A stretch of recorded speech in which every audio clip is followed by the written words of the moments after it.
Welcome to My Healing is Your Healing, a podcast for the woman who is ready to stop performing and reclaim her voice. I'm your host, Celeste, and around here, we don't do surface level.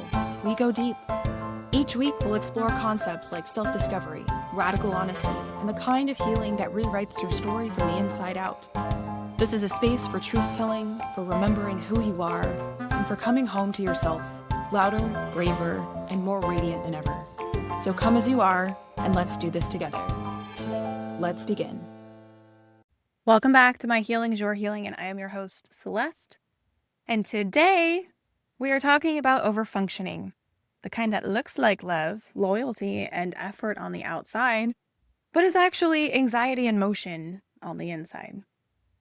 Because many of us were never taught how to rest in relationships. We were taught how to hold everything together, especially as women. And especially in the American culture. We're expected to do it all.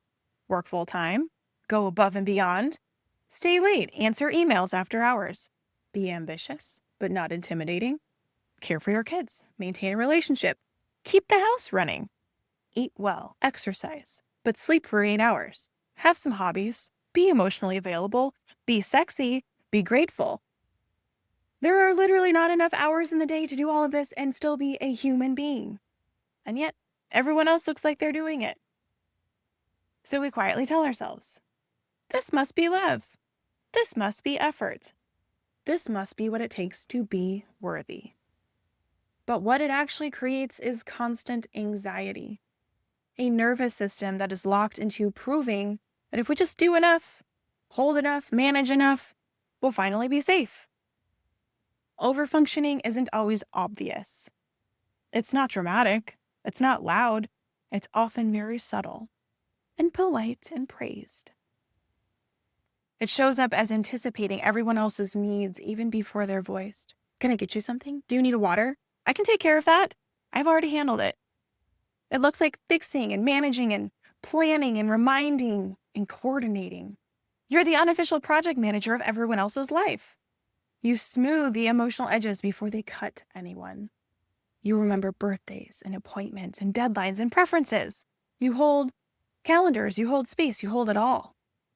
And you carry not just emotional labor, but logistical labor too, for your kids, for your partner, your friends, and often your entire workspace.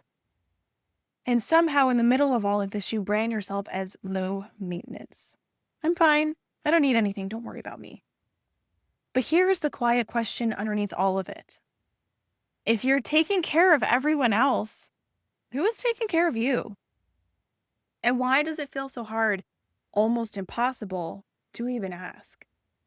Overfunctioning is not generosity, it's fear. Fear of being too much.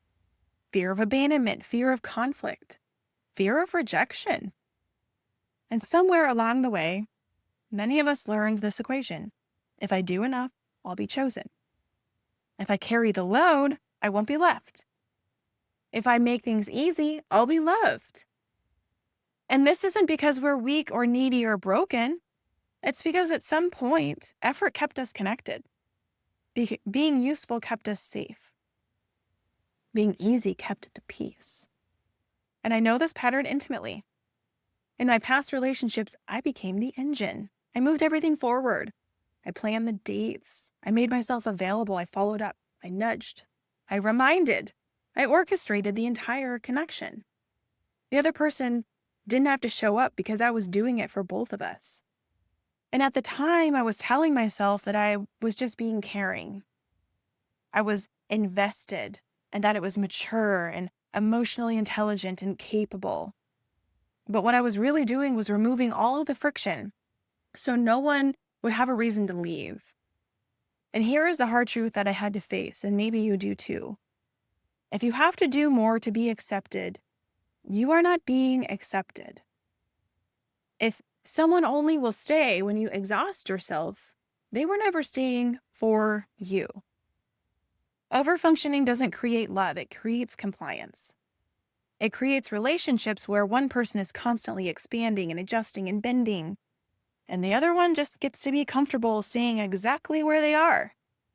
And the cost of this is enormous because you become resentful But you feel guilty for feeling that way. You feel unseen, but you can't quite explain why. You're tired all of the time, but you don't feel like you're allowed to stop. And the most painful part is that you start to confuse love with effort. You start to believe that ease is suspicious. And you start to feel unsafe when you're not needed. But real connection does not require you to disappear. Healthy relationships don't ask you to carry the whole thing. Love is not something that you earn by overextending yourself. It's something that meets you when you show up as you are, not when you perform or manage or rescue a situation.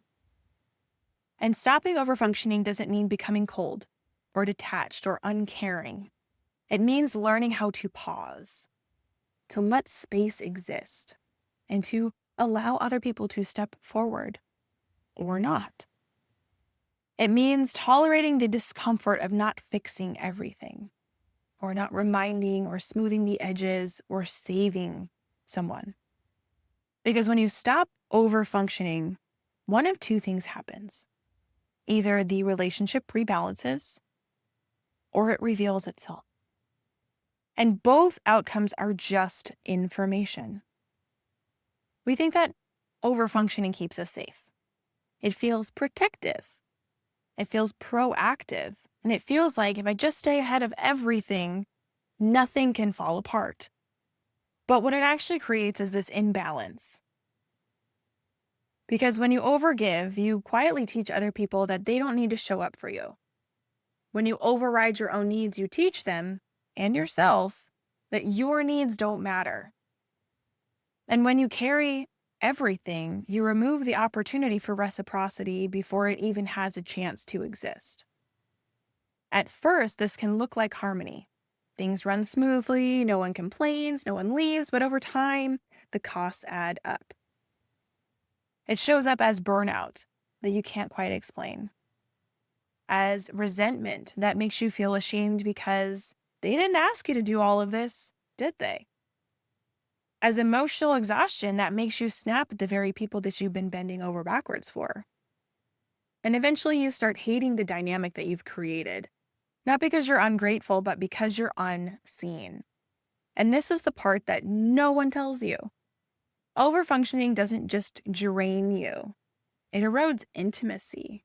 It erodes desire and respect. Because relationships aren't built on control. They're built on mutual presence. And when you're doing everything to keep someone else close, there's no room for them to actually choose you. You're deciding for them. You're managing the connection instead of participating in it. And this is where so many women confuse effort with love. You tell yourself, I'm exhausted because I care. But exhaustion is not proof of love. Love does not require self-sacrifice. Love requires reciprocity. If effort replaces reciprocity, the relationship is out of balance. If you're always the one that's adjusting or initiating or smoothing or hiding, that's not intimacy. That's self-erasure. And here is the uncomfortable truth that stopped me in my tracks when I finally saw it clearly. When you stop overfunctioning, some people won't step up. And that doesn't mean that you failed. It means that you finally stopped compensating. And I had to learn this the hard way. In past relationships, every time someone showed me they weren't going to meet me by their silence, their passivity, their lack of effort, I doubled down. I tried harder. I became more accommodating, more attractive, more flexible, more understanding. I told myself, if I just show them how easy I am to love, they'll stay. But what they were always telling me is, I'm not willing to show up. And I kept responding with, okay, well, I'll do it for both of us. And every time they didn't step forward, I stepped further out for myself. And when I finally stopped, when I finally listened instead of pushed, something shocking happened. I felt relieved. Not devastated, not like I failed, but relief. Because I wasn't drained anymore. I wasn't spinning around in circles. I wasn't managing someone else's inability to meet me where I stood. I wasn't abandoning myself just to keep a connection alive. Real safety doesn't come from control. It comes from shared responsibility. It comes from trusting that you don't need to earn your presence with someone else. That you're allowed to show up as yourself and not just as a service provider, not as emotional labor or the glue that's holding everyone together. Balanced relationships look a little different. You plan some things, but not everything. You express your needs without preempting someone else's. You allow other people to meet you or not. And if they don't, you don't double down. You don't try harder. You don't shrink or contort yourself into something more palatable. You just listen. Because information is being offered. And choosing yourself in that moment isn't punishment. It's just clarity. So here's your toolbox for this week. Meeting in the middle. When you feel the urge to overfunction, I want you to pause and ask yourself, what would I do here if I trusted the other person to meet me halfway? And then experiment. Plan one less thing. Send one less reminder. Say one honest need out loud and just stop there. And then sit back and notice what happens. Not to judge them or villainize them, but just to see the truth of the dynamic that you're in.